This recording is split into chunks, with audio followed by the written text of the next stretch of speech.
The Tornit. In olden times the Inuit were not the only tribe living in the Eskimo country. Around Cumberland Sound there lived some very large, strong people called the Tornit. They were on good terms with the Inuit and shared the same hunting ground, but lived in separate villages. They were much taller than the Inuit and had very long legs and arms, but their eyes were not as good. They were so strong that they could lift large boulders which were far too heavy for the Inuit, though the latter were much stronger in those days than they now are. Some of the stones which they used to throw are lying about the country still, and the toughest of the men now living cannot lift them, much less swing and throw them. Some of their stone houses also remain. They generally lived in these houses all winter, and did not cover them with snow to make them warmer.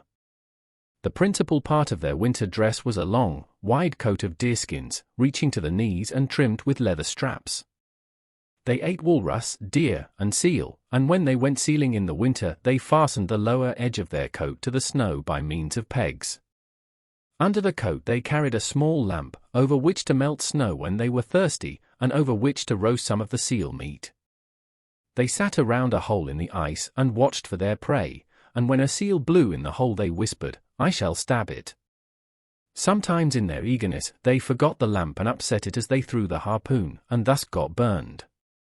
Their strength was so great that they could hold a harpooned walrus as easily as the Inuit could hold a seal.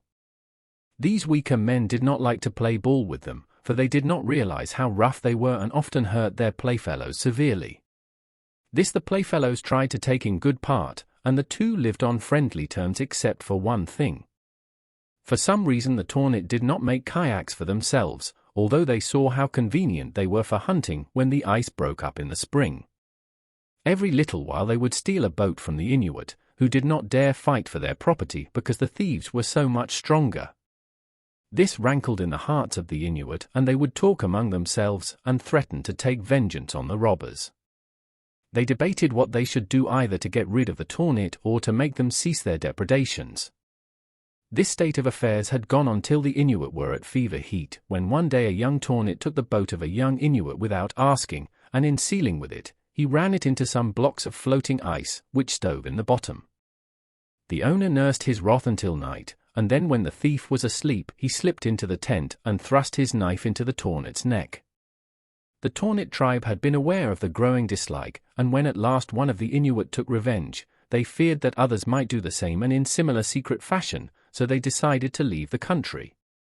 In order to deceive their neighbors, they cut off the tails of their long coats and tied their hair in bunches that stuck out behind to look like a strange people as they fled. Then they stole away, and the Inuit were so glad they were gone that they made no effort to pursue them.